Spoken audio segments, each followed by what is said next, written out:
Tonight, you are entering a world where ordinary people lived slightly altered so often that nobody thought to call it strange.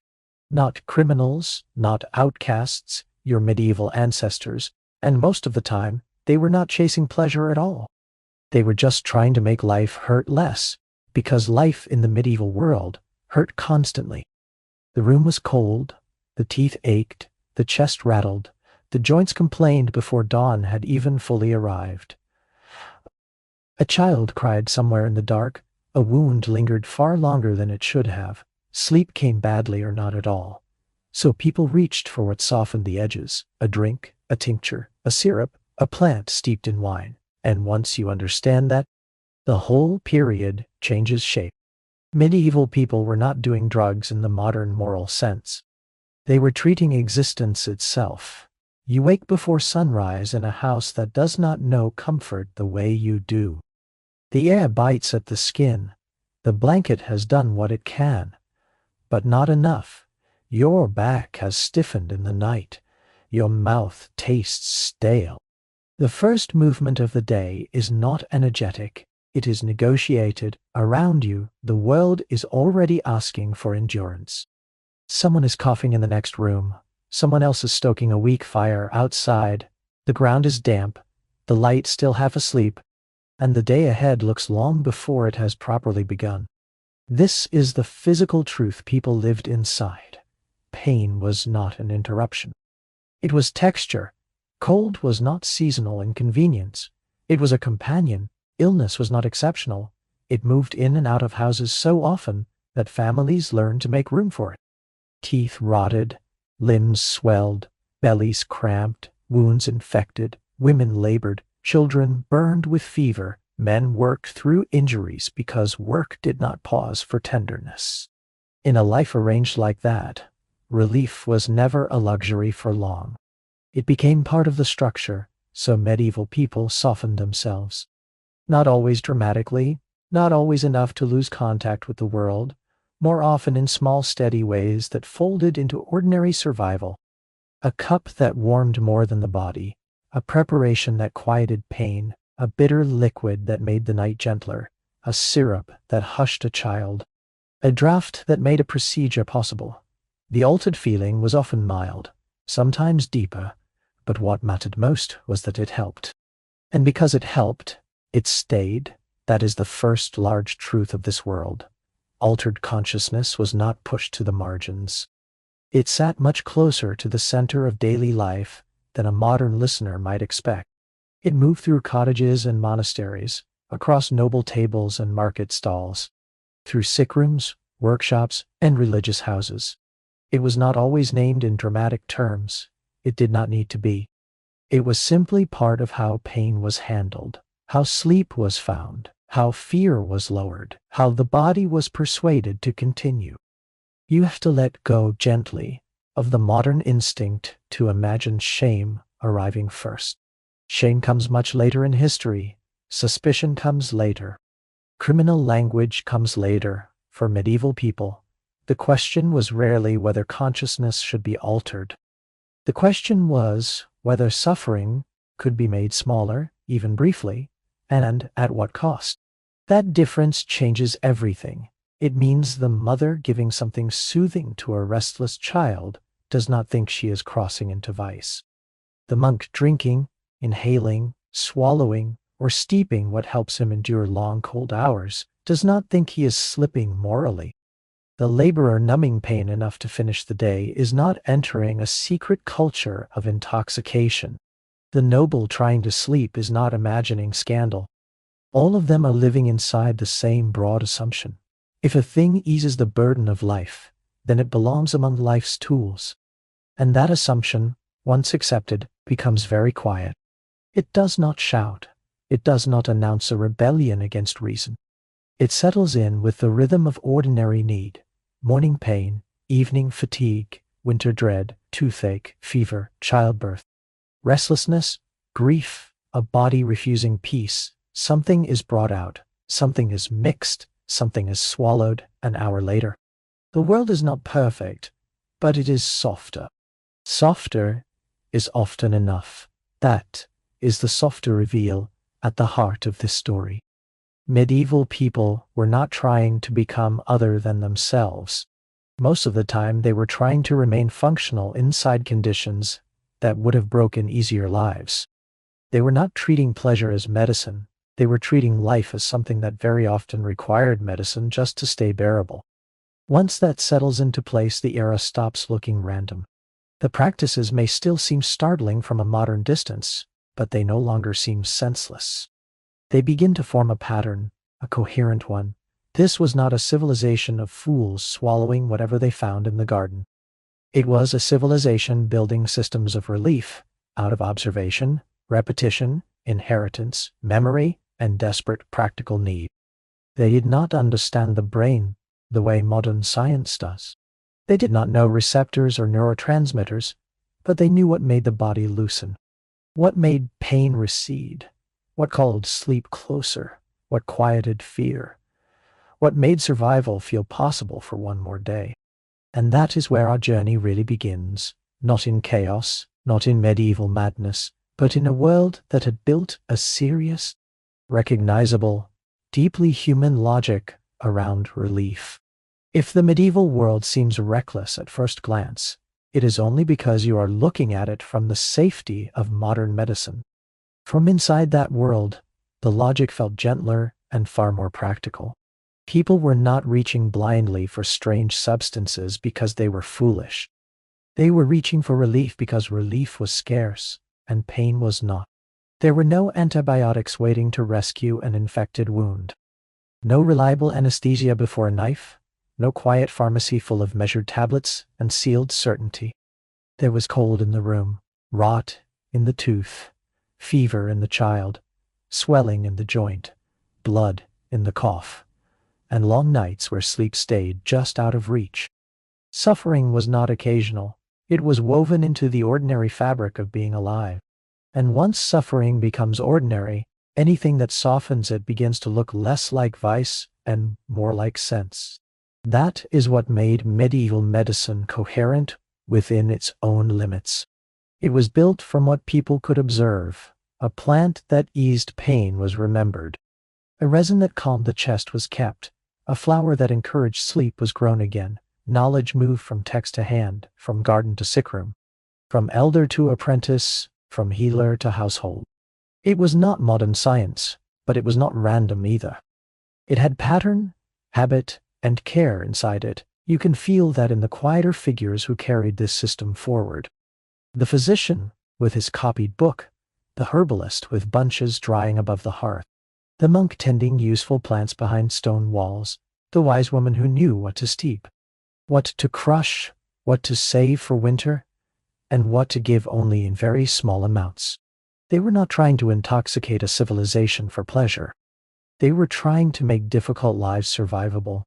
That is the softer reveal here. Once pain is constant, mood-altering relief stops looking scandalous. It becomes practical. If a substance helped a person endure a fever, sleep through pain, steady the nerves, or bear the terror of a harsh season a little more calmly, then it had already earned its place. The goal was not purity. The goal was bearability. So the medieval medical world became a world of easing, quieting, softening.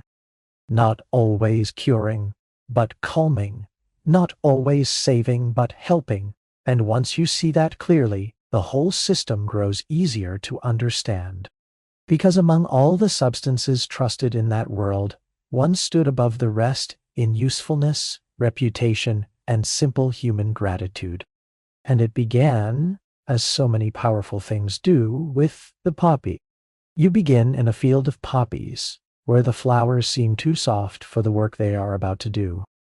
It is summer, and the heads sway lightly above the green. For a moment, they belong only to beauty. Then the eye drops lower, to the pod left behind after the petals fall, and the meaning of the plant changes. Medieval people did not stop at the flower. They thought about the sleep hidden inside it, the quiet it could bring, the way one small plant could make a hard body easier to live in. A careful hand scores the pod, milky sap gathers, then darkens in the air, It thickens into something brown and strong enough to be scraped away and saved. From there it moves from field to shelf, and from shelf to the rooms where suffering has already made itself at home. And in those rooms, opium is not exotic for long. Sometimes it is kept as a dark paste. Sometimes it is dissolved into wine or spirits, softened with sweetness, turned into something easier to swallow. The promise is simple enough. Drink this, wait a little, the edge will begin to loosen. That promise mattered because pain in the medieval world did not arrive politely and then leave. Tooth pain stayed, wounds stayed, sleeplessness stayed. In that kind of life, a medicine did not have to be perfect. It only had to make the next hour more bearable than the last one. Opium could do that. A person with a throbbing tooth drinks and finds the pounding no longer fills the whole skull. Someone with a cough bad enough to shake the ribs can finally lie back without fighting for rest. A patient facing some rough practical procedure is given enough that the body seems to float a little farther from what is happening to it. A woman who has not slept in nights feels the mind dim toward peace at last. That distance is part of the mercy. It is not always that the pain disappears. More often it moves away from the center. Thought grows slower, but softer. The room loses some of its hostility. The bed seems kinder. Time itself stops pushing quite so hard. This is the reveal that matters most here. Opium was not a rare curiosity hidden at the edges of respectable life. It was one of the foundations of relief, one of the first answers turned to when suffering rose high enough. That is why it appears in so many different hands. It appears in the hands of physicians and apothecaries. It appears in noble chambers, where better preparations can be kept within reach. It appears in ordinary households in smaller amounts, used with caution but also with trust. And yes, it appears near children too, a restless child in pain, a baby who will not stop crying. A tiny amount is given because the goal is simple. Quiet the distress, bring sleep back into the room, let the mother rest. That immediate usefulness carried enormous force. The same was true in surgery. If surgery is even the right gentle word for what many procedures were. Medieval people had very little that could truly remove pain in advance. So anything that made pain dimmer was precious. Opium did not make harsh treatment pleasant, but it could make it dreamlike enough to endure. The wealthy used it more freely as well, not only for obvious pain, but for anxiety or sleeplessness, for the private strain of court life. Still, the real power of opium was simpler than status. It worked where people most desperately needed something to work. First, the body warms, then the pain lowers its voice, then thought starts drifting instead of clinging. Breathing deepens, the hard lines of the day blur. If enough has been taken, sleep arrives with a depth that feels almost holy. No wonder people trusted it. No wonder they returned to it. But even opium, for all its power, was still a focused kind of relief. Something reached for when suffering had already stepped forward and demanded an answer. Beside it, and all around it, there was another substance flowing through medieval life in a broader, steadier way. Less concentrated, less tied to the sickbed. It moved with meals, with work, with prayer, with ordinary daylight itself. And that substance was alcohol. And once you step away from the bottle kept for pain, you begin to notice something broader and far more constant. You are in a monastery cellar where the barrels rest cool against stone, or at a farmhouse table before sunrise with a rough bowl warming your hands. Either way, the drink before you is not treated as indulgence. It belongs to the day as naturally as bread, fire, and prayer. That is the first thing to understand about alcohol in the medieval world. It was not simply pleasure, it was structure, small beer. Weak ale, stronger ale, wine where wine could be afforded, all of it moved through daily life with remarkable regularity. People drank because the body needed liquid, because plain water could be unsafe, because fermented drink carried calories, because it took some of the cold out of the chest and some of the hardness out of the hours ahead. A laborer might begin with it, a monk might receive it as part of routine, a child might be given a weaker version with food, and no one would pause over the fact. And most of the time, no one would have called this intoxication. That word would have sounded too dramatic for what was usually a mild, steady alteration. Not collapse, not spectacle, more like a low hum beneath the day, a little warmth in the limbs, a slight softening in thought, enough to make work more bearable, conversation easier, weather less biting, and evening more companionable than it would have been otherwise. That is why alcohol matters so much in this story. Opium often answered sharper suffering. Alcohol answered ordinary life. It sat at breakfast. It moved through the workday. It returned at supper. It followed people into feast days. Bargaining, hospitality, monastic routine, and the quiet hour before sleep. It was less concentrated than opium, less obviously medicinal, but far more ambient. It altered society from within, because it was already woven into the ordinary motions of survival. You can feel that in the repetitive texture around it. A bowl lifted before dawn, a barrel tapped in the half-dark, a shared cup passing from hand to hand while tools wait on the bench. The scrape of boots over packed earth, the warm gold of late light on a wooden table, a monk descending into the cellar, a worker pausing in the field for one swallow, then another, before returning to the same movement again and again. The drink is not separate from the rhythm. It is part of the rhythm, and because it was part of the rhythm, its effects became nearly invisible. A person who had drunk weak ale through the day would not necessarily think of himself as altered. He would think of himself as fed, warmed, steadied, sustained. A noble at table with wine would not imagine some dramatic crossing into vice. The line between sober and softened grew so gentle that much of medieval society lived inside mild to moderate alcohol alteration, without naming it as such at all. That is the quiet realization hidden inside the barrels and bowls. The medieval world often ran on a chemical baseline that felt normal because it was normal to them. It helped people hydrate, work, gather, endure, and sleep. It helped communities bond. It made hard lives a little more forgiving. And once you let that settle, the world feels different again. Familiar first, then stranger, because beyond this ordinary drink, beyond the mild social softness of ale and wine, there were other plants waiting. Stronger ones, darker ones, plants wrapped not only in use, but in fear, legend, and whisper. Beyond ale and wine, the medieval world kept stranger plants close at hand. You find one of them at the edge of a garden in the falling light, where a healer kneels beside dark soil and loosens the earth with careful fingers. The leaves are unremarkable at first. The flowers are modest, but no one is here for the flower.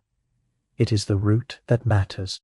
When it comes free from the ground, people say, it looks uncannily human, a pale little body twisted in the dirt. And with that shape comes the story. If you pull Mandrake from the earth yourself, it screams. Not a sound in the ordinary sense, but a deadly cry, sharp enough to kill the hearer or drive him into madness. So the old stories tell you not to take it lightly. Tie it off, step back, let something else bear the danger. Smile if you like at the legend, but the legend was doing useful work. It made people remember that this was not an ordinary root. Because it was not, Mandrake could soothe pain. It could bring on sleep. It could loosen the body from what was being done to it. And if too much were taken, or if it were prepared badly, it could carry a person much farther than comfort. Into visions, into confusion, into the strange drifting territory where the room no longer feels entirely real, and the mind stops trusting what it sees. That is why the plant gathered both medicine and myth around itself. A healer did not have to choose between the two. The root was useful, and the root was feared. Those ideas belonged together. If a plant could relieve suffering, but also lead the mind into deep, and dangerous unreality. Then, of course, people would wrap it in warnings strong enough to survive memory. The scream was one such warning. The human shape was another. The rituals around digging, storing, and preparing it were not just superstition floating free from the real world. They were ways of making danger unforgettable. So Mandrake entered medieval life wearing folklore like a protective coat. A little might be used to quiet pain before some rough practical procedure. A little might be given when sleeplessness had turned the night into something unbearable. A little might ease a body that could not settle by any gentler means. But everyone knew, even without modern chemistry, that there was a threshold beyond which the root became something stranger. The mouth dried, the thoughts wandered, time loosened, sleep deepened into something almost visionary. That is the softer reveal here. Myth was not separate from knowledge. Myth was often how knowledge stayed alive. The story taught caution. The shape taught significance. The fear taught memory. And beneath all of it was a practical truth. Dose mattered. Preparation mattered. And the line between medicine and delirium was thin. You can feel that thinness in the atmosphere around the plant. Not horror exactly, more like enchanted caution, damp soil, a basin of water, a root washed clean under candlelight, a voice kept low while instructions are given. Everyone in the room understands that something powerful has been invited inside, and that it must be handled with care. Mandrake is the first real threshold in this part of the story. It is where relief begins to blur into vision, and where the medieval world starts to reveal a darker botanical imagination. Because beyond this one legendary root waited a broader family of plants, darker, harsher, and far less stable. Plants that could make people believe they were flying, changing shape, or wandering through worlds that did not exist at all. But the stronger plants asked a price for their strength. Henbane might begin with confusion and a strange floating quality in the mind. Datura might break the boundary between the room and the imagination so completely that the two could no longer be told apart. Belladonna could widen the eyes, dry the mouth, quicken the heart, and tip a person toward visions so convincing that argument became useless. Someone might believe he was speaking to a dead relative. Another might feel herself leave the bed and rise into the night air. Someone else might become certain he had changed shape, or crossed into a place no one else in the room could see. That is where the stories of flight and witchcraft found such fertile ground. A person under the force of these plants could swear, honestly and completely, that impossible things had happened, that she had flown, that he had attended some unholy gathering in the dark, that the body had become lighter than air, or that the soul had stepped out through the skin and wandered somewhere forbidden. From the outside, a watcher might see only a still body, a fevered one, or a person moving with dangerous confusion through the dark. But, from within the altered mind, the visions were not metaphors. They were events. So medieval people were not only using substances that softened suffering. They were also living beside plants capable of fracturing reality itself. That is the quieter reveal hidden beneath all the folklore. This was not merely a culture of soothing drinks and sedating syrups. It was also a culture that knew certain leaves, berries, and roots could push the mind into unstable territory where the ordinary world fell apart. The same society that turned to opium for sleep also kept botanical doors open to delirium, terror, false transformation, and states so intense they could only be described afterward in the language of demons, visions, or magic. And yet, even here, knowledge did not disappear. You can feel it in the slowness of the handling. The leaf turned over in dim light, the berry measured, and then set aside, the whispered instruction not to take too much, not to prepare it the wrong way, not to trust beauty simply because it arrived quietly. A basin, a knife, a low room with shutters partly closed. A healer's voice kept calm on purpose. The tactile world mattered because it was the last stable thing before the drug entered the body and loosened the rest. These plants were dangerous partly because they were unpredictable.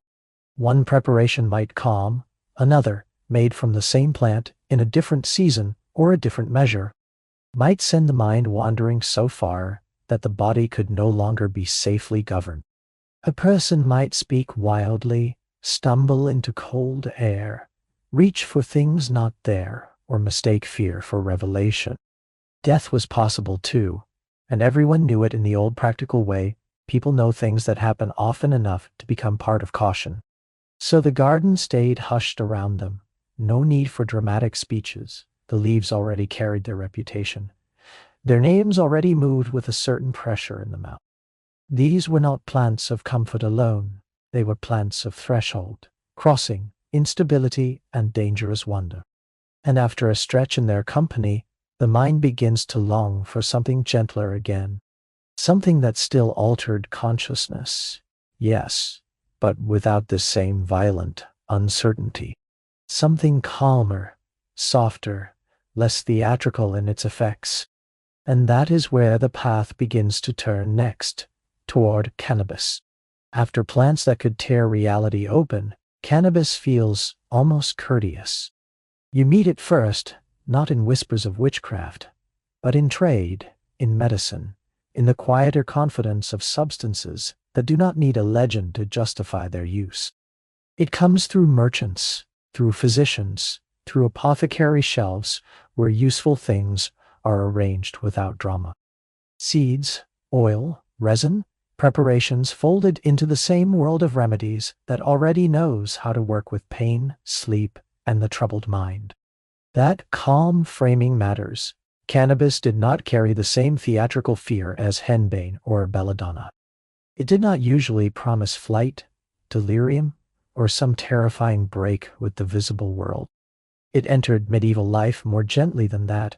A physician might think of it as cooling, calming, moistening, useful for a body or mind that had grown too strained, too dry, too agitated.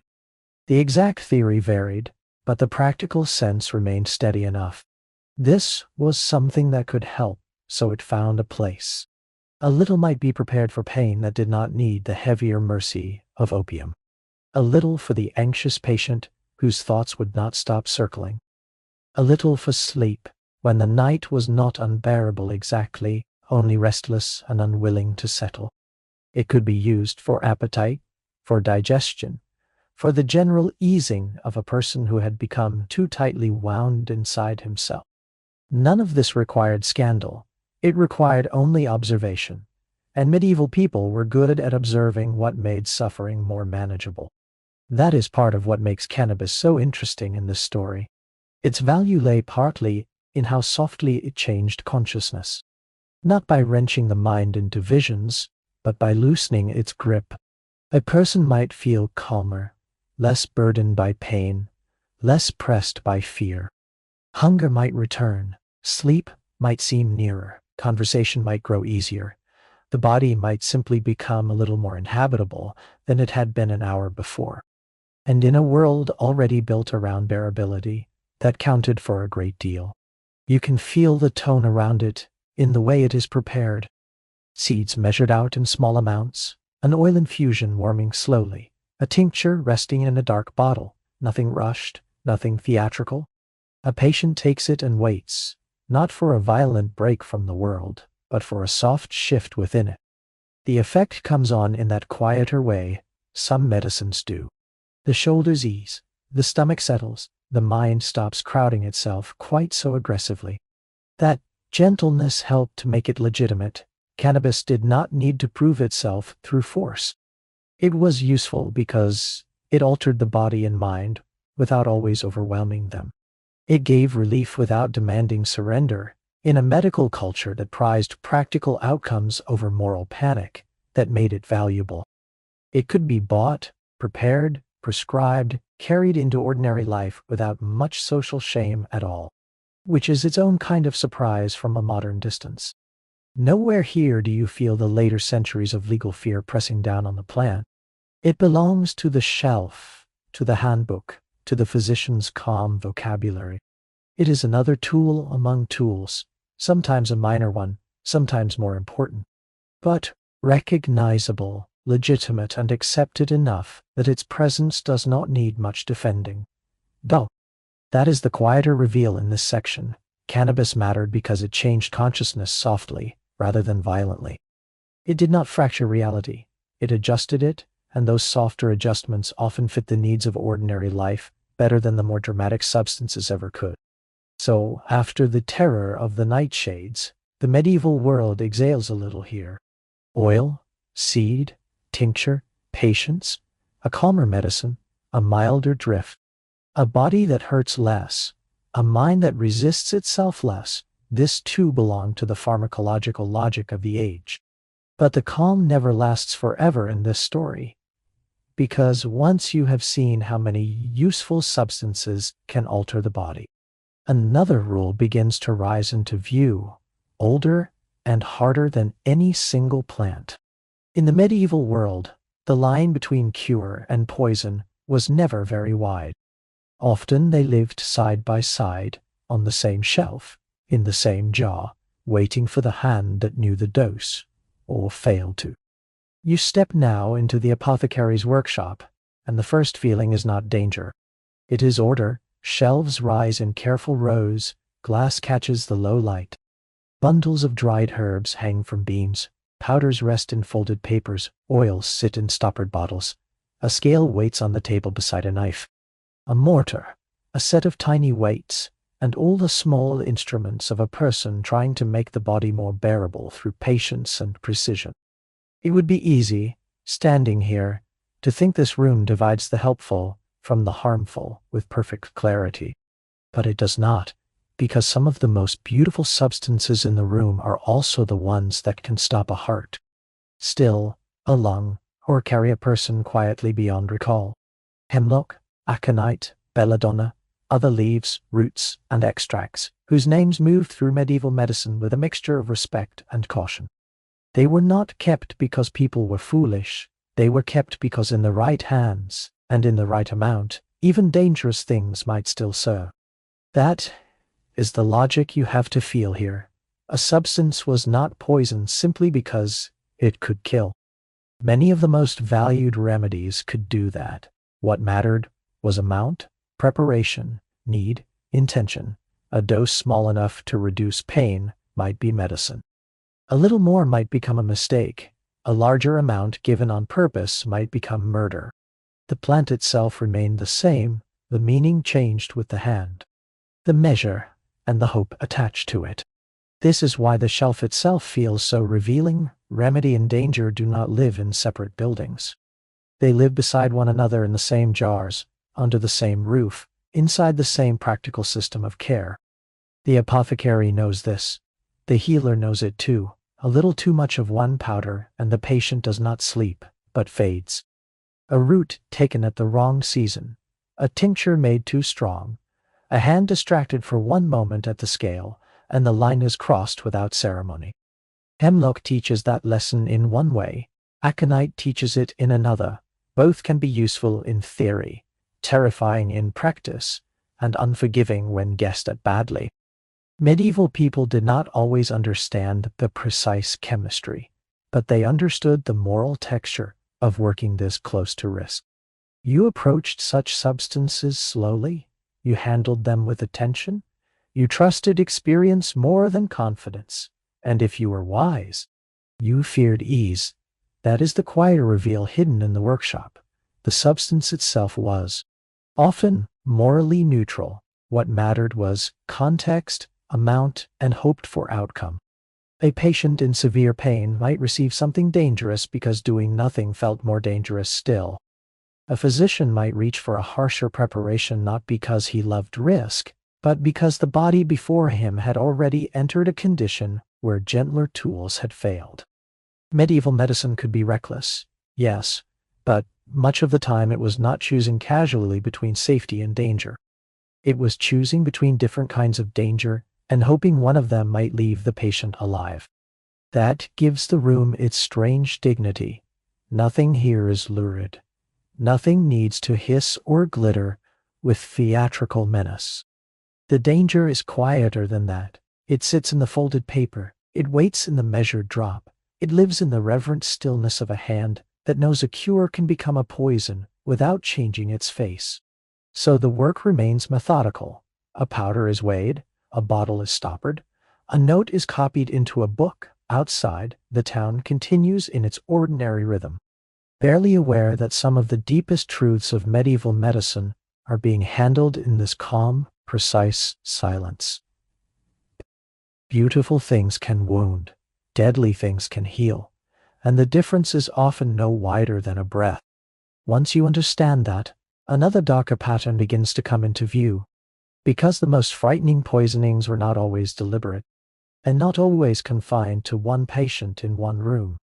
Sometimes the dangerous substance did not sit politely on a shelf at all.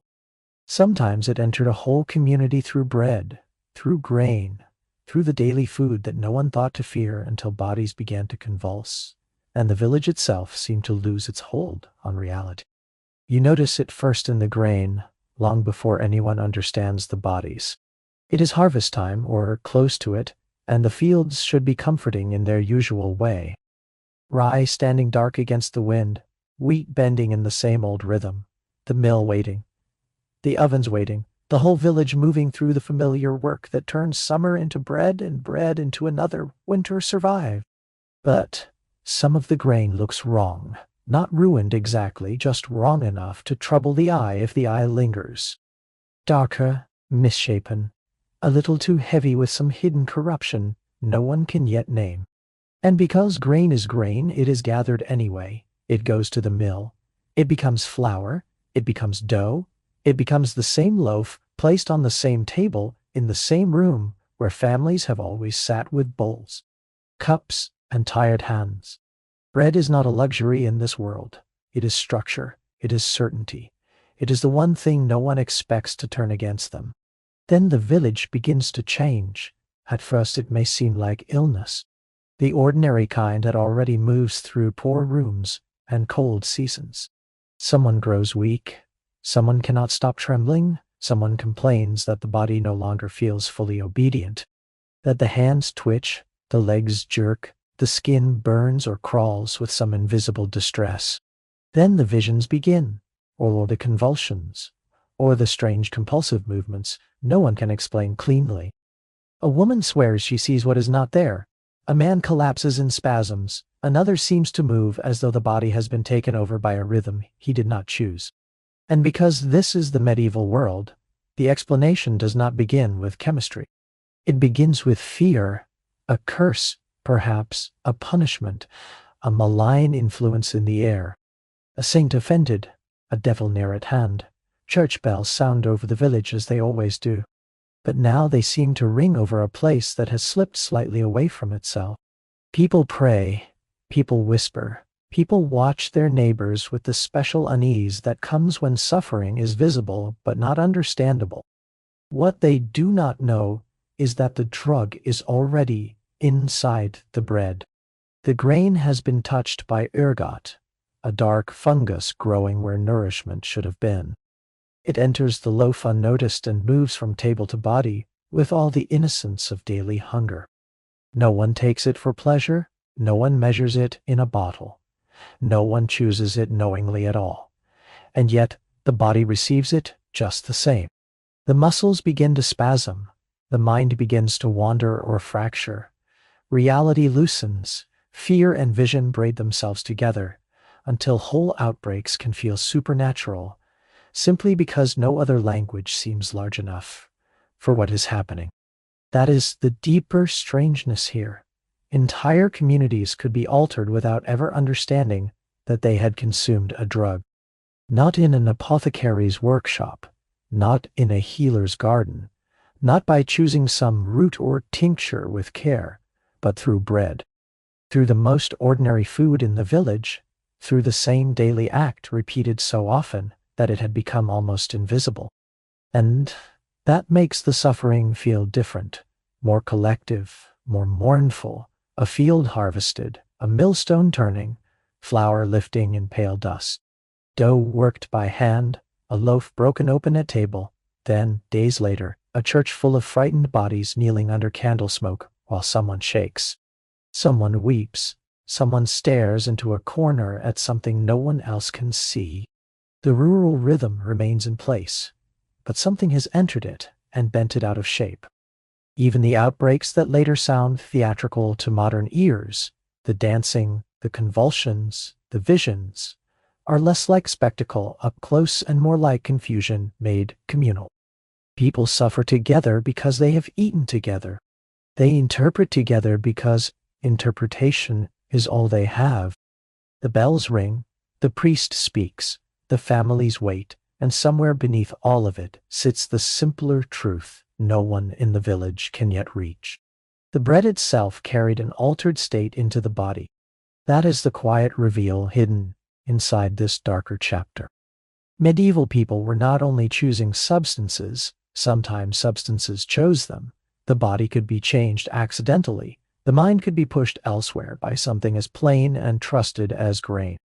And because the cause stayed hidden, the meaning of the experience had to be built from religion, rumor, fear, and whatever comfort ritual could still provide. So the fields keep waving, the mill keeps turning, the loaves keep cooling in dim kitchens, and over all of it rests that medieval sadness, the knowledge that people were often trying to survive with very little certainty about what was entering them or why their world had suddenly become so unstable. Perhaps that is why the next turn in this story feels gentler, even when it is still bound up with altered consciousness. Because, after the involuntary visions of poisoned bread, there were also sacred places where change of mind and mood was invited more softly. Through smoke, ritual, repetition, and the slow architecture of devotion. After the grain and the convulsions and the village trying to explain what had entered it, the story turns inward again, into a quieter kind of altered state. You step into a monastery church at the hour when the light has gone dim and the candles have taken over. The stone arches hold the darkness gently above you. Voices rise and fall in measured repetition. A line of monks chants the same words that have been chanted here so many times that they seem to belong to the walls as much as to the men themselves. And through all of it moves the smoke. It curls upward from a metal censer in pale ribbons, then drifts and lingers beneath the arches. Frankincense, perhaps myrrh, perhaps other reasons ground and mixed with care, all of it burning slowly enough that the air itself seems to thicken. The scent is warm, resinous, sacred in the old unquestioned way. You breathe it in because everyone does, because that is what one does in this room. You breathe and listen and stand still and let the atmosphere do its work. That atmosphere mattered more than it first appears. Medieval spiritual life was not only a matter of belief held privately inside the mind. It was embodied. It was sensory. It entered through the eyes in candlelight, through the ears in chant, through the knees in repeated kneeling, through the stomach in fasting, through the lungs in incense. A person did not simply think himself closer to God. He built the conditions in which closeness might be felt. And those conditions could change consciousness, not violently, not with the tearing unreality of nightshades or the accidental misery of poisoned grain. More softly than that, a long service in a dark stone church, with smoke gathering overhead and psalms repeating in the same low rhythm, could quiet the ordinary mind until it became unusually receptive. The body slowed, the breath deepened. Time itself seemed to stretch, not toward boredom exactly, but toward suspension. You were no longer moving through the day in the ordinary way. You had entered liturgical time, ritual time, the long, slow hour in which the world outside the walls became less urgent than the one inside. That is where chemistry and faith begin to lean toward one another. The reasons themselves carried aromatic compounds that affected the body in subtle ways. The fasting weakened the ordinary grip of appetite and sharpened sensation.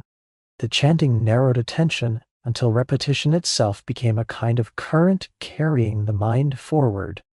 None of this needed to be dramatic to be effective. A person leaving such a service might feel calmer, lighter, more open, more deeply touched by meaning than he had been an hour before. He would not have called this intoxication. He would have called it devotion, or grace, or peace. And perhaps it was all of those things at once. That is the softer reveal here. Some medieval spiritual experiences may have been shaped not only by belief, but by atmosphere and chemistry together. Not false because they were embodied, not lesser because smoke and scent and fasting helped prepare the mind. If anything, the medieval world understood something modern people often forget, that the soul is rarely approached except through the body. You can feel that truth in the stillness of the church itself.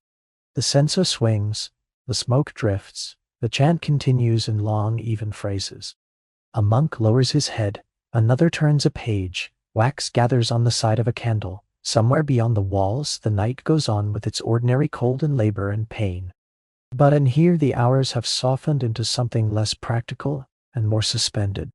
The body is not cured, the world is not remade, yet suffering feels farther away, if only for a while, and that distance has its own holiness. No one in this room would have divided the sacred from the material as neatly as later centuries often tried to do. The smoke was part of prayer, the scent was part of devotion, the altered sensitivity, the slightly more receptive mind, the feeling that one had become easier to move toward wonder. All of that belonged inside religion, not outside it. Medieval people did not need to choose between spiritual meaning and physical effect. The two were braided together in the same air, so the church becomes another place where consciousness is adjusted without scandal. Not through vice, not through hidden indulgence, through ritual, fragrance, repetition, and the old human knowledge that the mind can be made softer, slower, more permeable to whatever it most hopes to feel. And once you see that, the medieval world becomes stranger and more coherent at the same time. The same civilization that trusted poppies for pain and ale for daily endurance also trusted smoke, chant, and liturgical rhythm to reshape inner life more gently. Altered states were not always about escaping.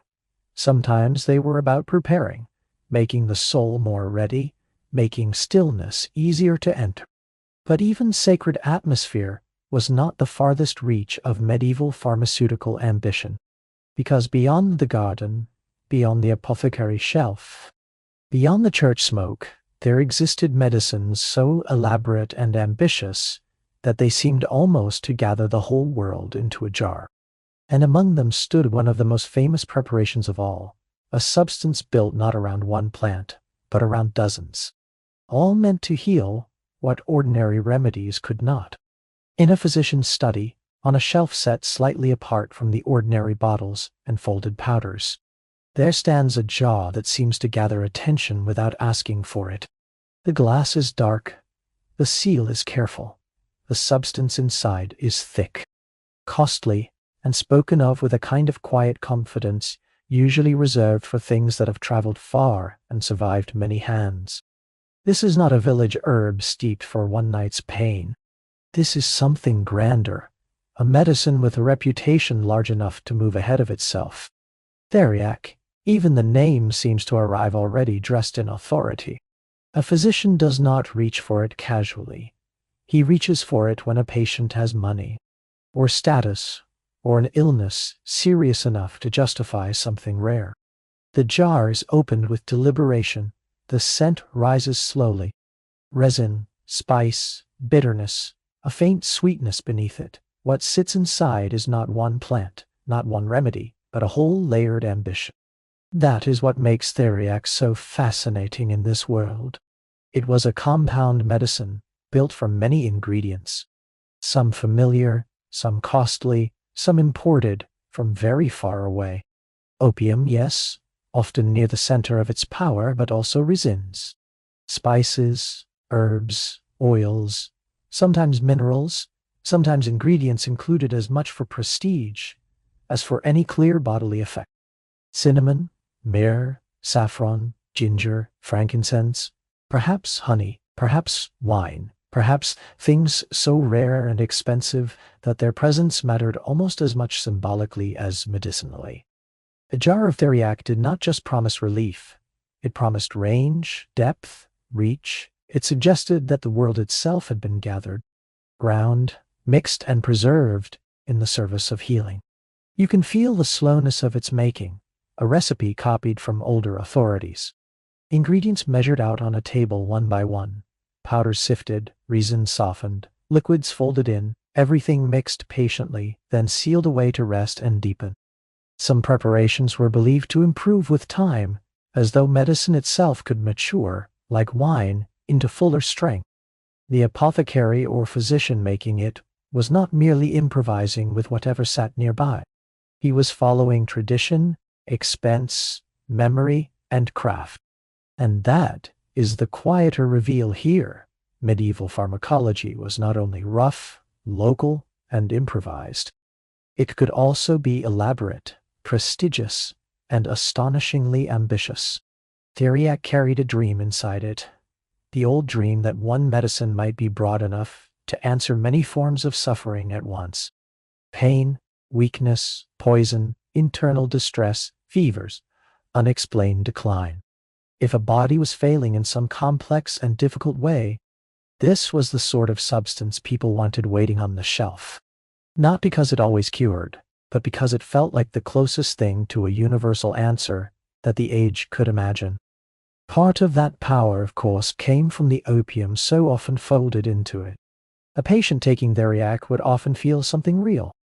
Pain might lower its voice, anxiety might loosen, rest might come more easily, the body might soften enough to believe healing had begun. And sometimes belief itself mattered more than later centuries like to admit. A medicine that calmed the mind while easing the flesh already did more than many simpler remedies could manage. Add rarity, cost, and the prestige of inherited recipes, and the effect deepened further. To be given theriac was to feel that serious medicine had finally entered the room. You can imagine the scene clearly enough. The physician sits at the table. The jar is brought down carefully. A small amount is measured. Perhaps it is dissolved, perhaps stirred into something warm. A patient too tired to argue drinks and waits. Nothing theatrical follows, only the old familiar signs of softening. The body grows less rigid. The room becomes less hostile. The mind, which had been gripping pain too tightly, begins at last to unclench. That is what people paid for. Not just ingredients, but a kind of organized hope. Theriac was expensive, because complexity itself was expensive. So many ingredients had to be sourced, so much trade had to function, so much knowledge had to be preserved accurately enough that one generation could hand the recipe to the next, and trust it would still mean something when made again. A simple village remedy could grow in the garden.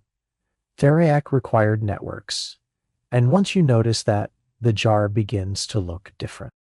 It is no longer only a medicine.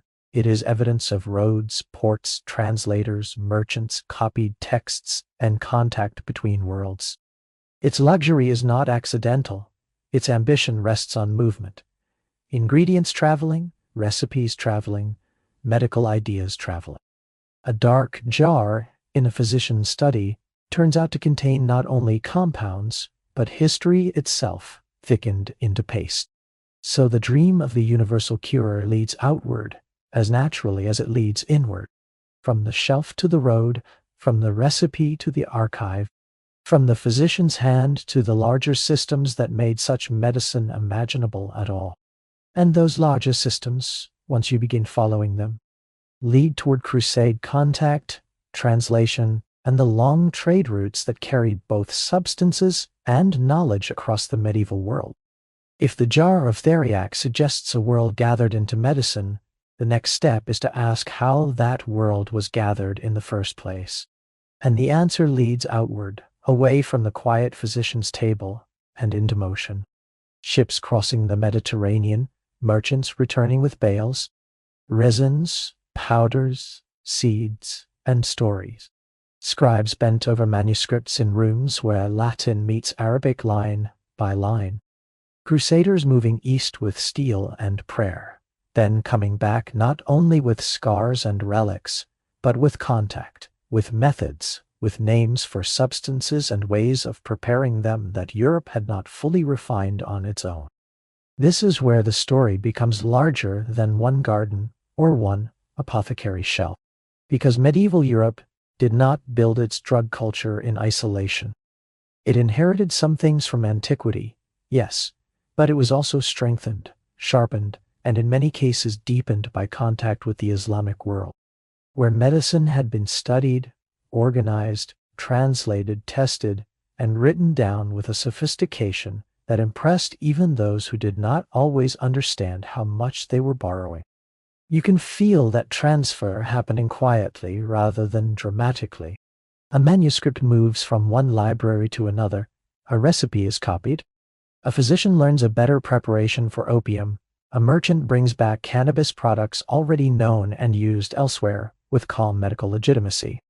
A scholar translates a text that explains not only what a substance is, but how it should be prepared, when it should be used, and what balance of effects a healer might expect.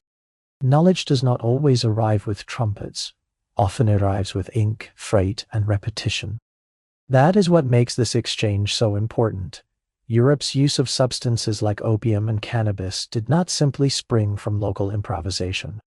It was reinforced by a wider medical tradition that had already thought seriously about pain, sleep, digestion, mood, and the management of the suffering body. In the Islamic world, physicians had preserved older learning, built on it, and treated pharmacology as something worth refining. By the time Europeans came into closer contact through trade, war, and translation, many of these substances already belonged to a larger and more mature medical conversation. So the knowledge traveled with the goods. Opium did not come only as a raw comfort. It came with instructions, with refinements, with better habits of preparation. Cannabis did not arrive as a vague curiosity. It came with a medical reputation. Compound remedies did not appear from nowhere.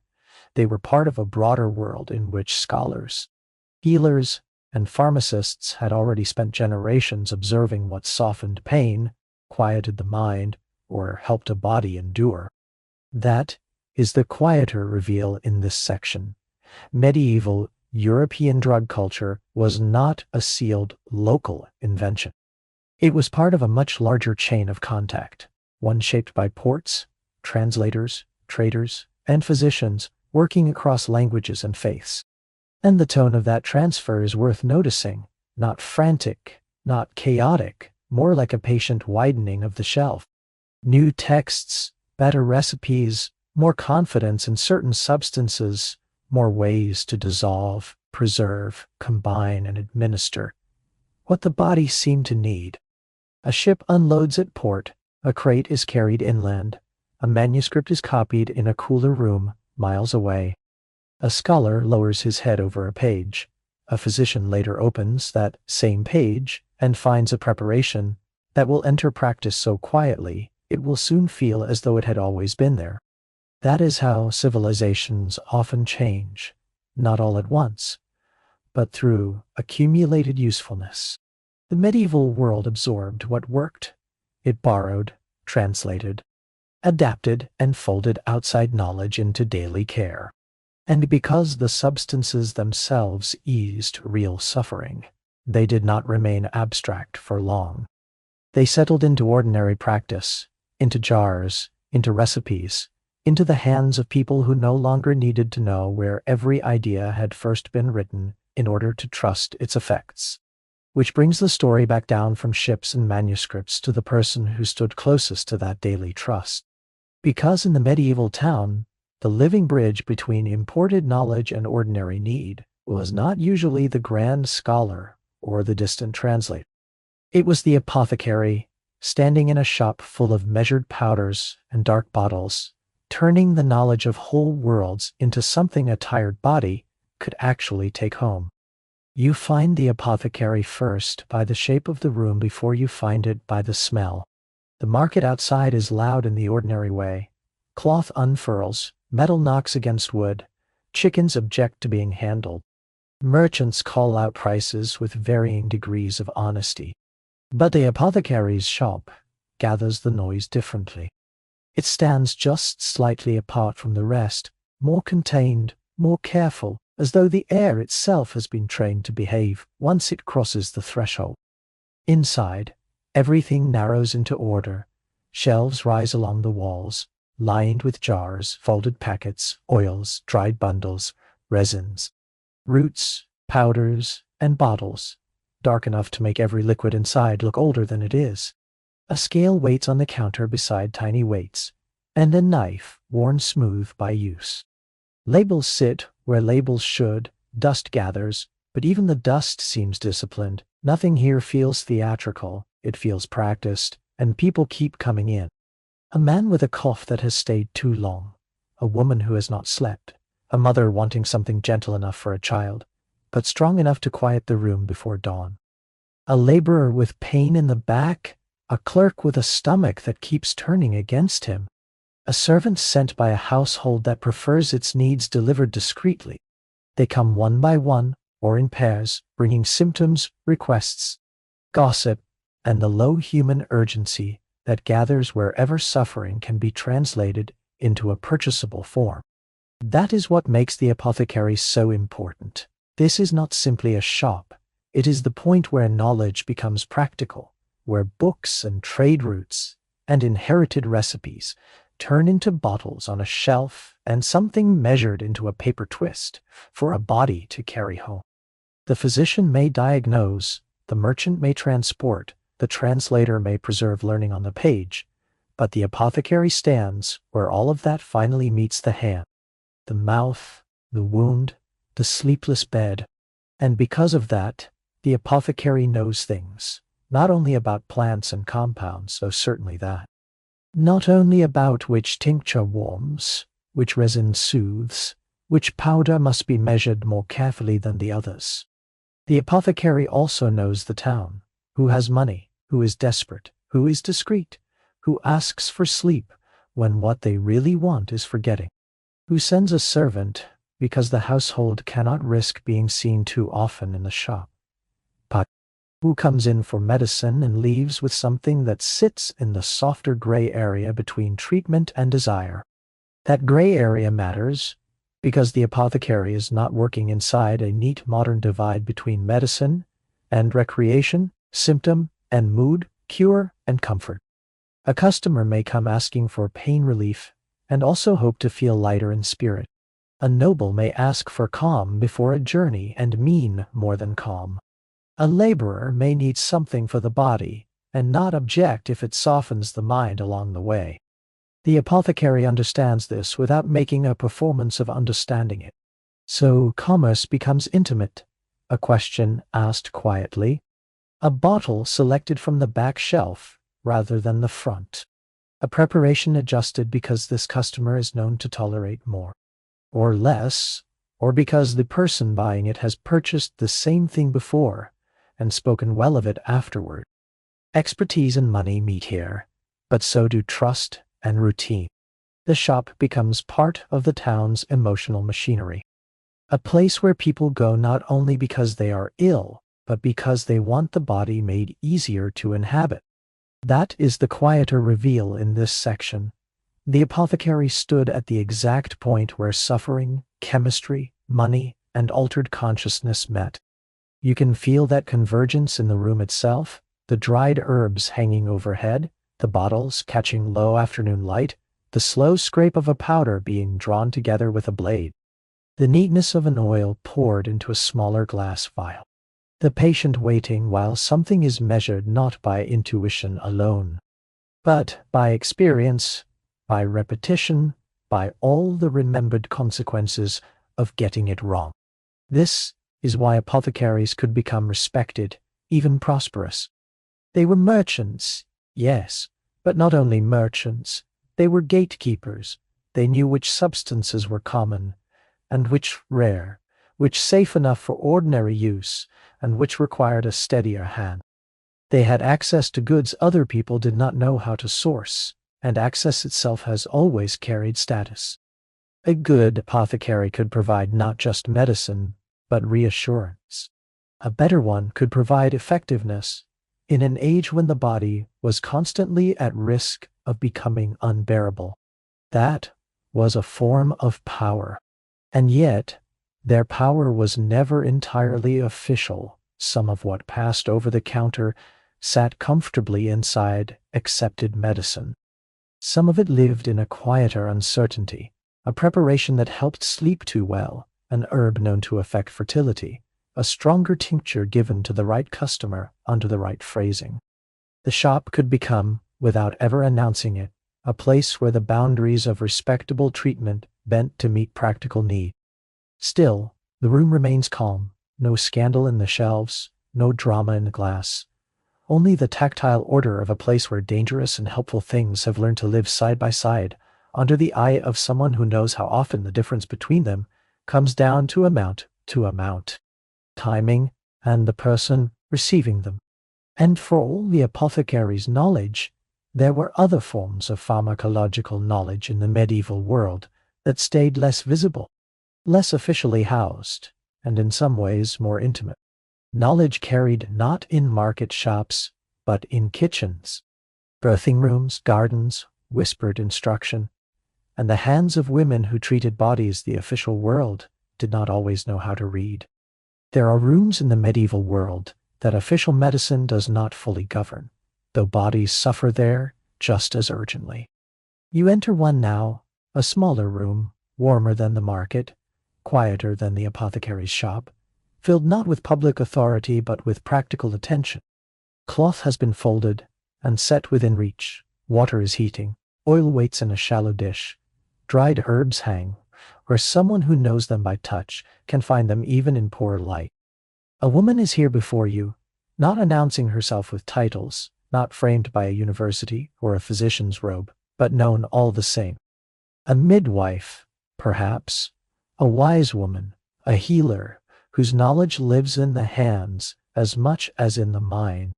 And the bodies that come to her are often the ones official medicine handles least intimately. A laboring woman bent under the long force of childbirth. A mother exhausted after too many nights with a feverish child.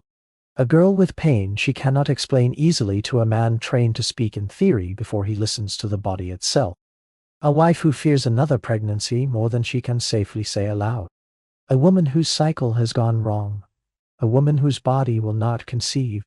Another who needs it not to. These are not abstract cases.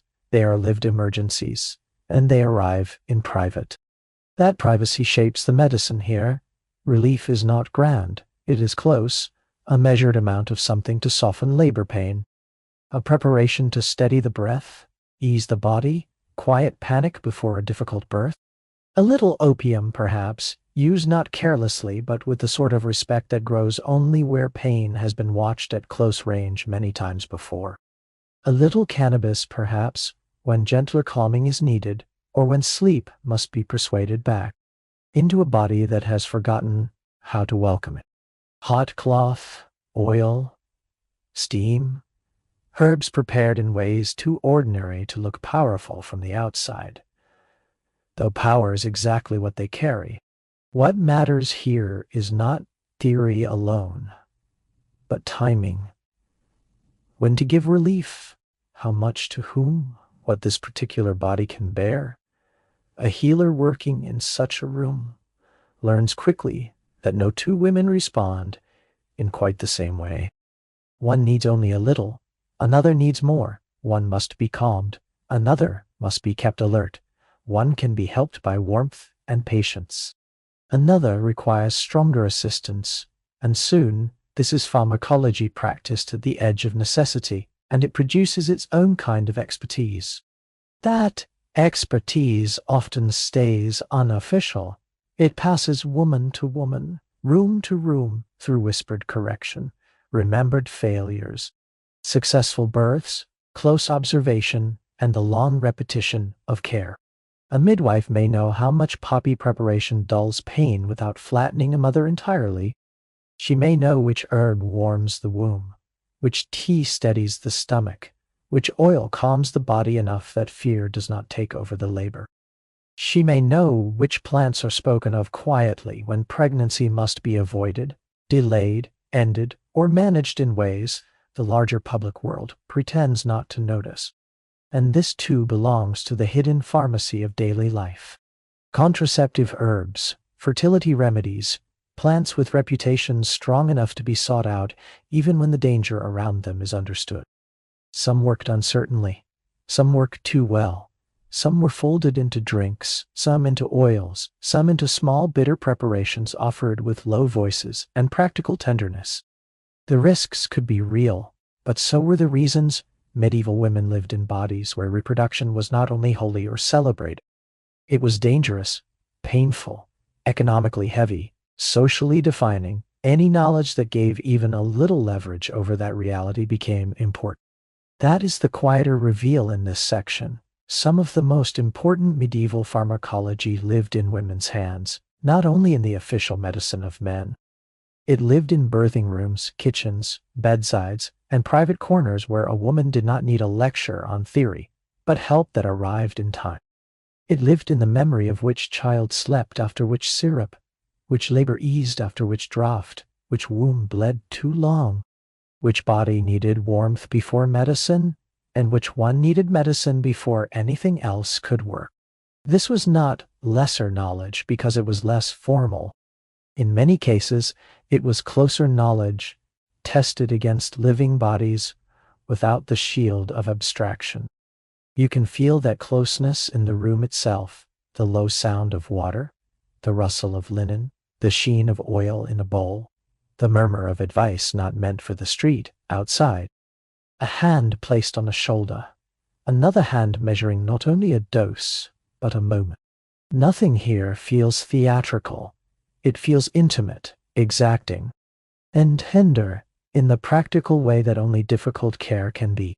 And yet, this knowledge was never entirely safe to hold. A woman who knew too much, cured too often, prevented too much suffering in areas society preferred to keep hidden, could become suspect. The same hands that brought relief could be spoken of later in darker language. What looked like intimate pharmacology to the women being helped might look, from outside, like something nearer to magic or danger. That tension hangs over these rooms, even when no one names it. Still, the work continues. A body in pain is treated, a labor is endured, a fever is watched through the night, a child is quieted. A woman is given one more piece of knowledge to carry forward in silence. The hidden pharmacy keeps functioning because daily life requires it to. Official medicine cannot reach everywhere. Private suffering refuses to wait for permission. And once you begin to see how much chemistry lived inside these intimate rooms, another pattern starts to emerge. Women were not only being treated through substances. In other corners of medieval life, especially among the wealthy, they were also using dangerous preparations to reshape the body itself, not for childbirth or pain this time, but for beauty, rank, and the strange costs of looking properly elevated in the eyes of the world. Now, the story moves into a very different kind of room, one where suffering is quieter, more polished, and no less chemical for being hidden behind elegance. You are in a chamber of a noble woman before evening. Light gathers weakly at the window and rests in the mirror glass. Fabric lies over the back of a chair in deliberate folds. A box has been opened. A small dish waits beside it.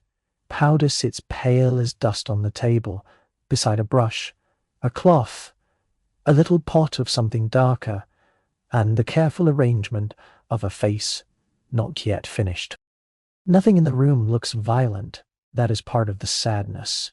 The woman before the mirror is not taking medicine in the way a patient does. And yet chemistry is still entering her life by ritual, by repetition, by social necessity. She is preparing herself to be seen, preparing to look correct. Pale enough, refined enough, untouched by labor, touched instead by the expensive stillness that rank demands from the body. And to achieve that look, substances are brought close to the skin that would trouble any hand that truly understood their cost. Lead, mercury, powders, and preparations that whiten, smooth, darken, sharpen. A face made lighter than nature intended, lips and eyes adjusted with compounds beautiful in effect and harmful in accumulation. The transformation is not immediate in the dramatic sense. It is slower than that, day after day, layer after layer.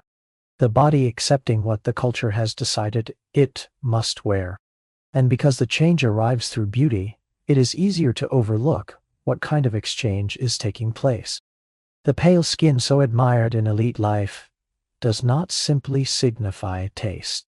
It signifies distance from outdoor labor, from sun, from fields, from the rough weathering of ordinary life. To appear light, controlled, almost otherworldly in complexion is to appear ranked above necessity. So the face becomes a surface on which class writes itself, and chemistry becomes the pen. That is why the ritual repeats. Powder lifted with care, a cloth touching the cheek, a darker preparation drawn near the eye. The hand grows practiced. The mirror receives the same gestures each morning and each evening. Nothing feels reckless from inside the habit. It feels cultivated, proper, even tender, in its own severe way. The woman is not trying to destroy herself. She is trying to survive inside a social demand that links beauty to worth and status to appearance.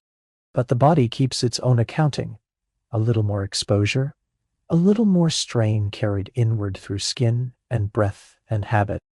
The effects are not always visible at first, a subtle weakening, a fatigue with no single cause, fragility where radiance was intended, a beauty bought not in one grand sacrifice, but in many small invisible ones.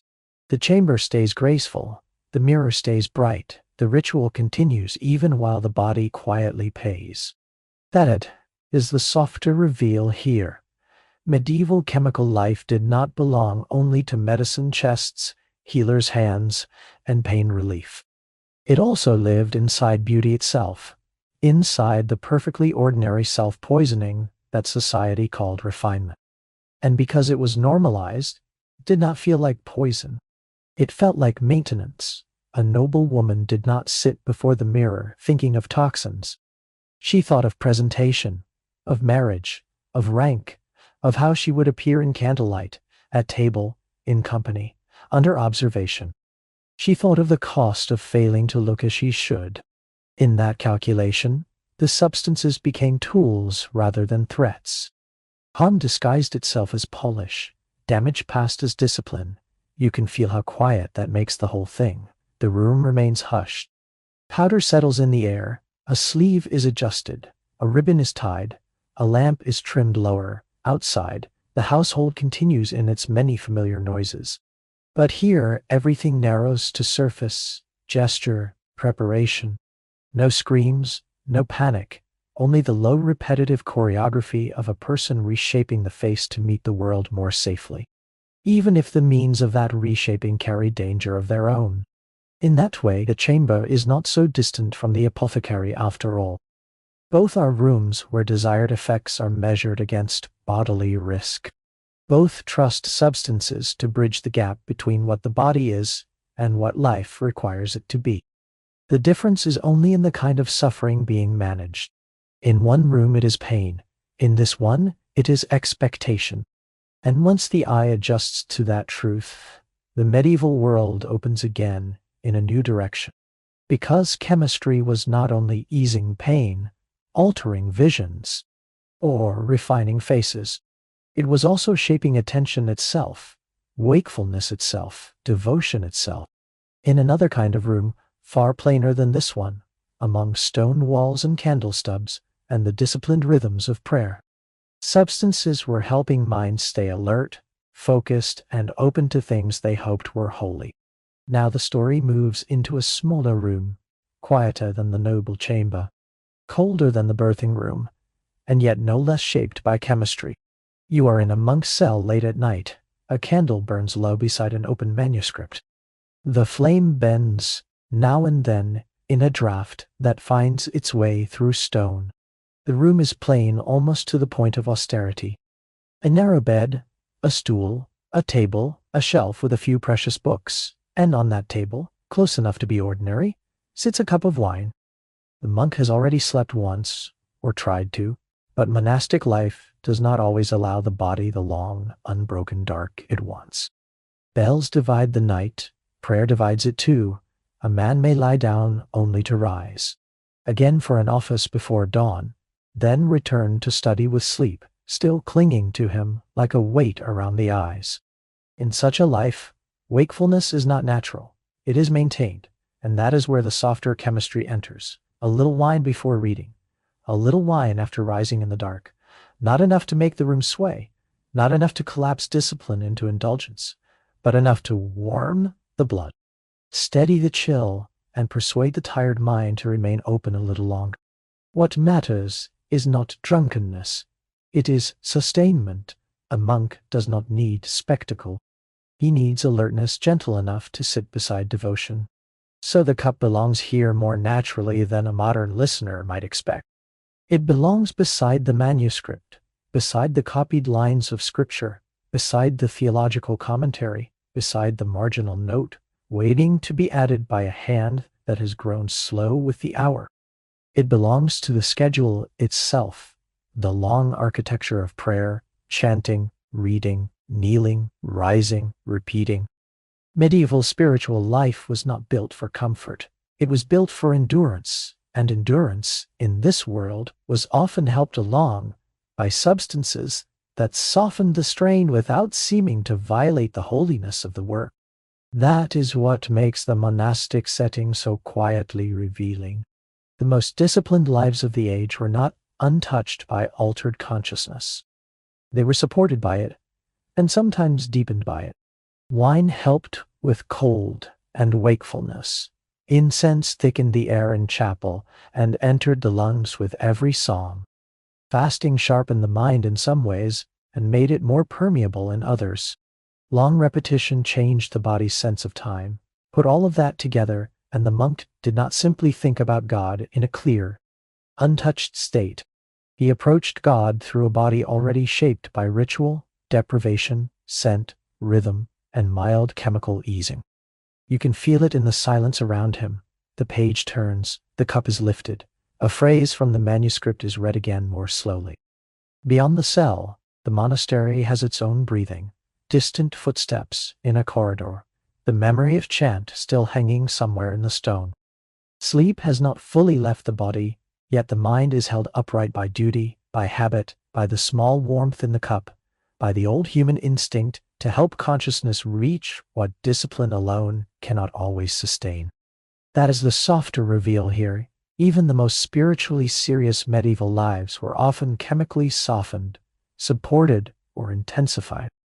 Not because the monks were weak, not because devotion was false, but because medieval people did not imagine the sacred and the material as enemies in the way later ages often tried to. If a little wine helped a man stay awake through prayer, then the wine had served prayer. If incense helped quiet the mind and prepare it for wonder, then the smoke belonged to worship. If chanting in a dim chapel after fasting all day opened some inward door, then no one felt obliged to separate the door from the body that had opened it. The spiritual life was lived through flesh, and flesh had needs. So the monk reads by candlelight, he drinks, but carefully he kneels when called. He walks the cold corridor half awake and joins the others in chant. The hours blur together in their old liturgical rhythm, and within that rhythm the mind is changed, not violently, but enough. Enough to remain attentive, enough to endure, enough to make holiness feel less distant than it might have felt in a body left entirely to cold and exhaustion. This too is part of the medieval chemical world. Not only pain relief, not only visions or beauty or poison, also concentration, also wakefulness, also the soft support required by a life of prayer, repeated through the night. And once you have seen chemistry working so quietly inside devotion, it becomes easier to follow it back into the body more directly again, into oils and salves rubbed onto skin, into soldiers prepared for pain and fear, into the more strategic uses of substances where attention turns away from the soul and back toward survival, endurance, and force. Before the body drinks a substance, it can sometimes receive it another way. You see that first in the slow preparation of a salve. A small bowl, oil warming gently, crushed leaves worked into fat or resin until the mixture thickens into something that can be spread across skin with the care usually reserved for wounds or prayers. The room is quiet. The healer's hands are steady. Nothing dramatic happens at first. The substance does not enter through the mouth. It enters through touch. This mattered more than people often realize. Medieval healers understood, even without modern language for it, that some things could pass through the skin and into the body in ways that felt different from swallowing them. Slower, sometimes gentler, sometimes easier to control. A salve made with belladonna or other strong plants might be rubbed onto the wrist, the chest, the temples, or another place where the body seemed ready to receive it. The effect would not strike all at once. It would arrive by degrees. Warmth, lightness, a drifting mind, a little distance from pain, a little more from fear. That slowness was useful. A patient who could not tolerate a harsh drink might still accept an oil rubbed into the skin. A body already weakened might be soothed without the violence of stronger ingestion. A person in pain might take comfort in the ritual itself. The hand applying the salve, the smell of the herbs, the sense that the body was being persuaded rather than forced. Opium, too, could move in this softer direction, not always as a drink, sometimes as a preparation laid on the body where pain had settled stubbornly. A heaviness in the joints, a wound, a place where the flesh had grown hot with complaint. Oil, cloth, pressure, patience. The medieval world did not rely on one road into the body when several were available. It experimented by habit. It watched what worked. It changed the route when the route changed the result. That is the quieter reveal in this part of the story. Medieval drug use was not careless in the simple way people imagine. It could be adaptive, technical, and surprisingly thoughtful. Change the dose, change the timing, change whether the substance was swallowed, inhaled, or rubbed into the skin, and you change the effect itself. You can feel that practical intelligence widen as the scene shifts. Now the room is no longer a chamber or a healer's table. It is a place of leather straps, cold morning air, and men fastening gear with hands already marked by old strain. A battlefield may be hours away, or only minutes. The body knows the difference even before the mind admits it. Fear sits close, so does pain, anticipated or already remembered from another campaign. In such a moment, chemistry becomes less about comfort and more about readiness. Alcohol comes first, often because it is already there. A cup passed before the march, a swallow taken to warm the chest. Loosen dread, make the body feel briefly larger than its fear. Not enough to unmake discipline, at least not if the officers can help it. Enough to dull hesitation, enough to make a man step forward more easily into a day that may end badly. Around him, others do the same. Belts are tightened, blades checked. The air smells of metal, cloth, damp earth, and the faint sour warmth of drink. But alcohol is only one kind of help. A wounded soldier later may be given opium because pain threatens to tear him out of usefulness before blood loss does. Another man may receive something calming before a rough treatment of a shattered limb. A salve may be rubbed into bruised flesh. A stronger preparation may be kept for those who must endure something the body would otherwise refuse. Again and again, the medieval world shows the same instinct. When the body reaches its limit, substances are asked to move that limit a little farther away. And sometimes they do. A soldier, steadied by drink, can walk longer into fear. A man in pain can remain conscious without being entirely ruled by agony. A body rubbed with the right preparation can feel less trapped inside itself. None of this makes war noble. None of it makes pain gentle. It only makes endurance possible where endurance would otherwise fail. That is why the imagery remains so physical here. Oil rubbed into skin, straps pulled tight, a cloth tied off, a cup lifted, a hand held still while something bitter is swallowed, a pause before movement, a breath drawn more deeply than the last one. The whole scene depends on preparation, not spectacle. Chemistry enters quietly, as assistance, as adjustment, as one more tool among many in the difficult craft of keeping a person moving toward what he fears. But this technical usefulness carries its own sadness. Because once a culture becomes skilled at shaping effect through route, dose, and timing, it also grows more confident in treatments that may harm while claiming to help. A salve can soothe, a drink can steady, a measured plant can support endurance, yet the same practical intelligence can drift toward harsher certainty, toward treatments given not because they are clearly kind, but because the age has convinced itself that suffering itself might be medicinal if properly directed. And that is where the next turn begins, in the colder territory where medicine no longer merely risks harm, but sometimes builds harm directly into the cure. Now the room grows quieter in a way that does not feel peaceful. A physician stands beside a patient whose arm has already been bared. A basin waits below. A cloth has been folded neatly. Instruments lie in order on the table. Not cruel in appearance, only prepared. The window lets in a thin, cold light. Nothing in the room raises its voice. That is what makes the scene so unsettling. The harm here does not arrive through chaos. It arrives through method. The patient is ill in a way the age fears deeply. The body has begun to show signs of corruption from within. Pain, weakness, lesions, a slow and humiliating decline. The physician does not believe he is abandoning the man. He believes he is intervening, so the blood is let, not violently, but steadily, with the calm of a practice old enough to feel respectable. Too much heat in the system, too much imbalance, too much corruption that must be drawn out, if the body is to be given a chance. And beside that old certainty sits another one, mercury, prepared carefully, administered with seriousness, sometimes rubbed into the skin, sometimes given more directly, always with the same terrible hope attached to it. A poison used as cure, a harshness chosen because the disease itself is harsher still. That is the logic holding the room together. If the body is already moving toward ruin, then strong medicine must be allowed to do strong things. So the treatment continues. The blood leaves the arm. The mercury enters the system. The patient weakens, perhaps. But weakness is interpreted as struggle.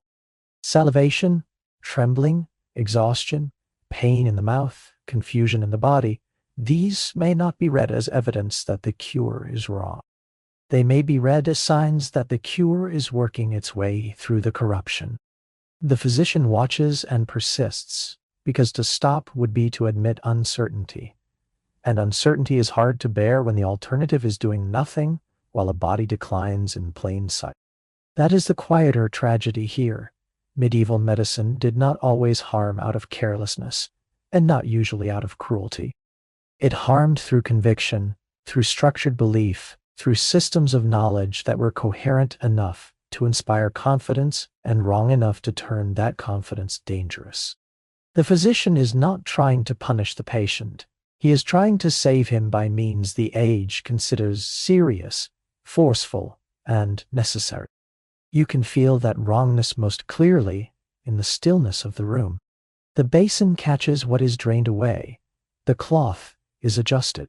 The physician speaks little. A note may be made later, perhaps recording the treatment with the same calm language used for less destructive remedies.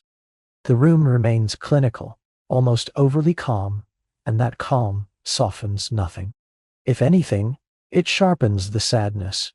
Harm can look very composed when it believes itself to be medicine.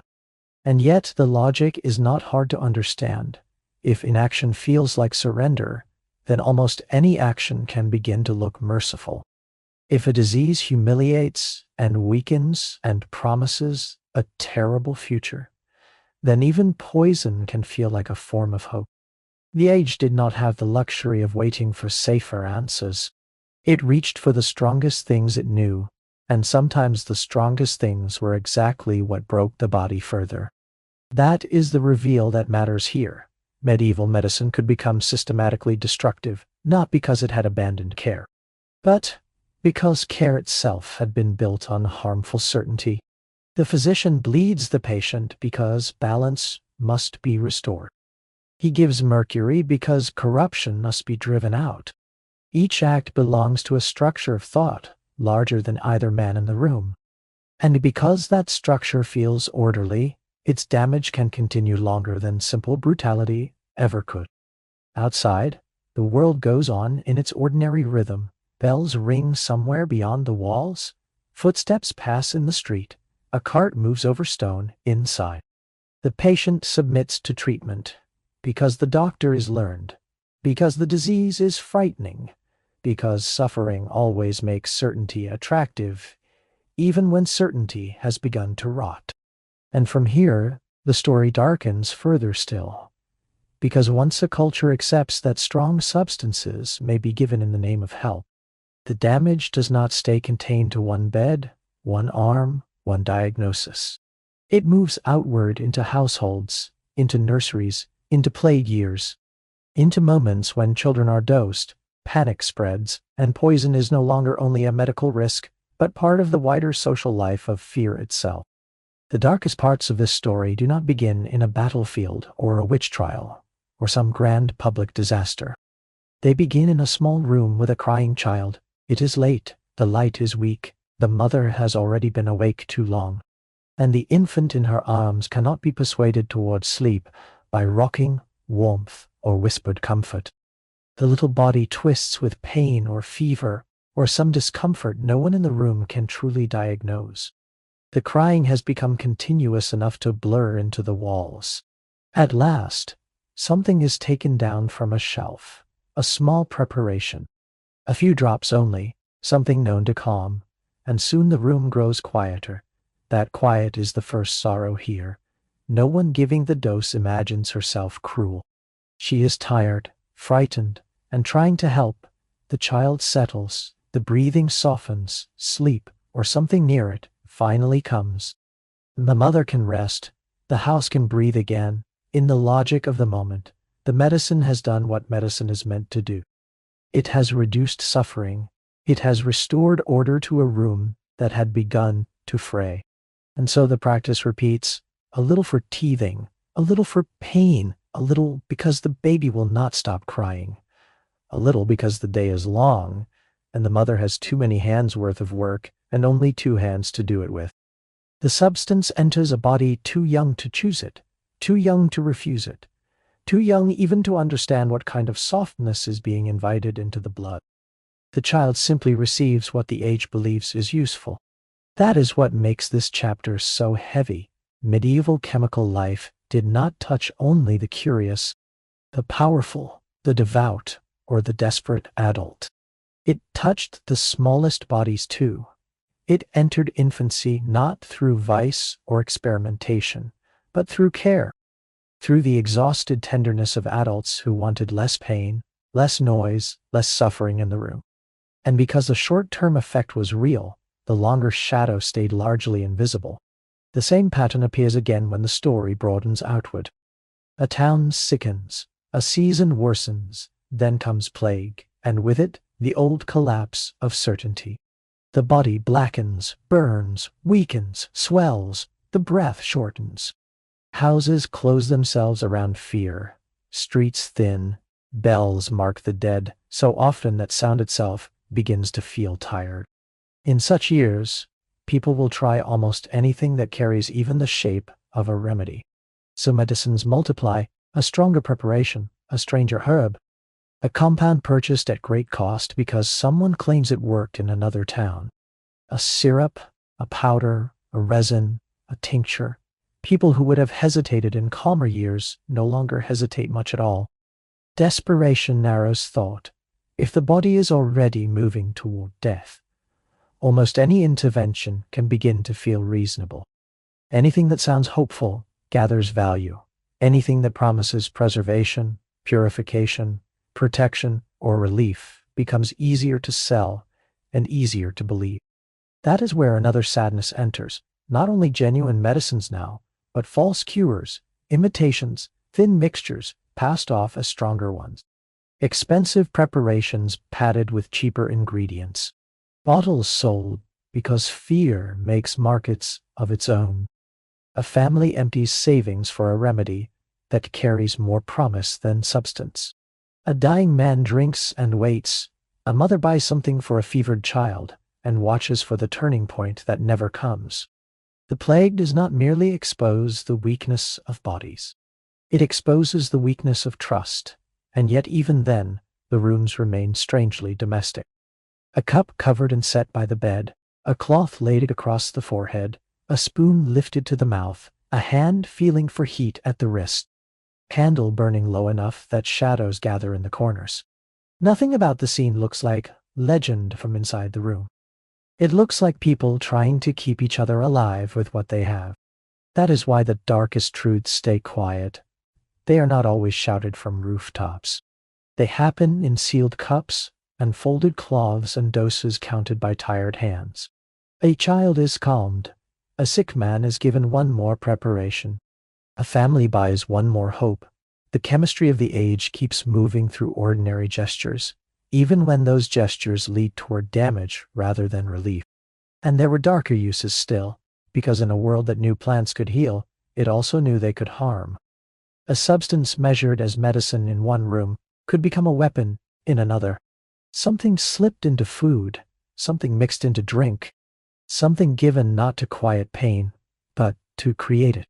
A rival weakened, a troublesome figure removed, a body made ill by means subtle enough to leave confusion behind in place of clear accusation. Again, the violence is often quieter than later imagination prefers. No cloak swirling through a castle corridor, no grand theatrical poisoning scene. More often a cup prepared and handed over, a meal shared, a worsening illness that arrives too conveniently, a rumor that begins after the body has already cooled. Knowledge of substances travels in both directions, toward healing and toward harm, because it is knowledge of bodies, and bodies can always be reached from more than one intention. This is the fuller reveal hidden in the darkest corner of the script. Medieval chemical life touched the most vulnerable people and the most desperate conditions, not only the fascinating ones. It reached infants before consent. It reached plague years before understanding. It reached into commerce, fear, fraud, and the private use of poison when survival, greed, or rivalry made moral boundaries feel thin. And still, even here, the age does not yet speak in a modern language of drugs. It speaks of remedies, cures, corruption, danger, bad luck, divine punishment, bad mixtures, powerful substances, trusted hands, untrusted hands. The framework is still older than ours. The fear is real, but not yet organized into the later moral categories that would come to dominate these questions. You can feel that older world straining now toward a change it cannot fully name. Too much harm has accumulated. Too many substances have promised more than they safely gave. Too much confidence has been placed in inherited knowledge simply because it was inherited. The infant quieted too easily, the patient treated too harshly. The plague exploited by sellers of false hope, the rival poisoned with the same substances another healer might use to reduce suffering. The whole chemical world of the medieval age begins, very slowly, to show its fractures. Not all at once, not through one dramatic revelation, more like a discomfort gathering in the background. A physician starts to doubt an old certainty. A reader notices conflict between authorities. A healer sees too many bodies fail under familiar methods. A new generation inherits not only recipes, but questions. And from those questions, slowly, another framework begins to form. One that will think differently about risk, proof, medicine, and what it means to alter the body in the hope of saving. By the late medieval centuries, the old confidence does not disappear all at once. It begins to thin. You can feel that thinning first in the quieter rooms of thought. A physician reading by poor light pauses over a familiar remedy and wonders, not dramatically, only honestly, whether it truly heals or merely softens. A scholar, comparing one authority to another, notices that the old books do not always agree. A printer's shop begins multiplying knowledge more quickly than memory once could, and with that speed comes a new kind of friction. More recipes circulate, more opinions travel, more substances arrive from farther away, the world grows larger, and certainty grows slightly less complete. This is not yet modern medicine. Not even close. The old drugs remain. Opium still eases pain. Ale still moves through the day. Cannabis still sits on the shelf as a calm and legitimate medicine. Incense still hangs in churches. Salves are still rubbed into skin. Women still pass knowledge quietly between one another. Apothecaries still weigh, grind, fold, seal, and sell. The body still suffers in the same old ways, and suffering keeps demanding an answer. Whatever new doubts begin to rise, they do not erase need. So the medieval chemical world lingers. That is important to feel. History does not change by clean replacement. It changes by overlap. A man may doubt bloodletting yet still use opium. A scholar may question old theory yet still trust an inherited tincture. A town may gain access to newly printed texts while still leaning on garden knowledge older than any printed page. Skepticism enters slowly, and while it enters, the old substances continue doing what they have always done, quieting pain, lowering fear, thickening sleep, softening reality just enough to keep life moving. And yet, the questions keep gathering, not because medieval people suddenly become wise where their ancestors were foolish, but because the world itself becomes harder to hold within the old framework. More contact, more translation, more trade, more substances entering Europe from elsewhere, more records, more readers, more comparison between what one authority claims and what one suffering body actually experiences. The space between tradition and observation begins to widen, and once that space opens, it does not close easily. Even then, altered consciousness does not retreat from daily life. That is the gentler truth at the end of this long journey. The medieval world does not stand apart from drug history as some bizarre exception. It stands much closer to the center of it than many modern people realize. A society functioned there while regularly softened by wine, ale, opium, incense, herbal sedatives, stronger visionary plants, and all the subtler compounds folded into medicine, ritual, labor, devotion, and care.